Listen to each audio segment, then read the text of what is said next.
What's up mga boy, mga gaws? So andito tayo ngayon sa sa Divisoria guys.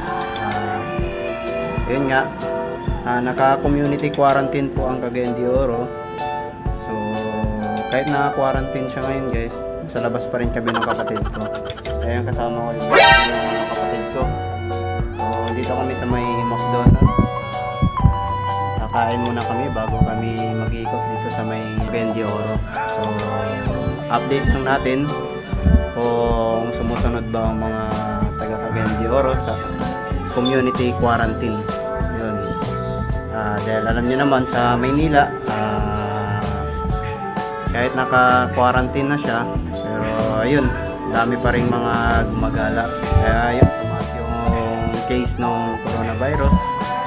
So ayun, dito sa may Cagayan de Oro, napansin ko naman medyo tahimik siya guys. Sarado lahat ng mga malls, then mga office, banks, saka iba pa. Ayun, ito lang bukas, mga food chain dito sa may Divisoria. Kaya yun, kakain muna kami ng kapatid ko. Dahil walang pasok yung kapatid ko ngayon guys, day off niya. So ayan, kapatid ko. Kain muna kami guys. And then mamaya, update ko kayo. Pakita ko lang sa inyo sa may lungsod ng Cagayan de Oro. See you.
Pwede din na Brad.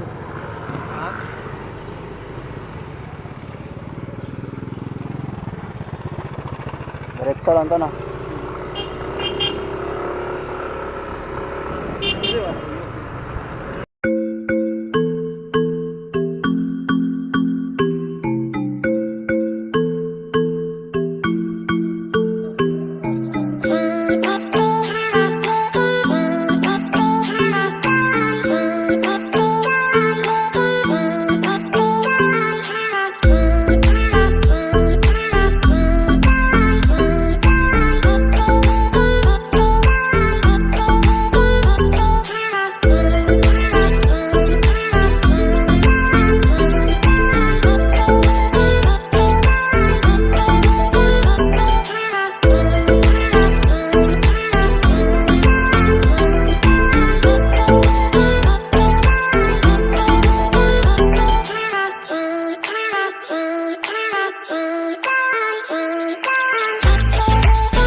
dito na lang po tayo.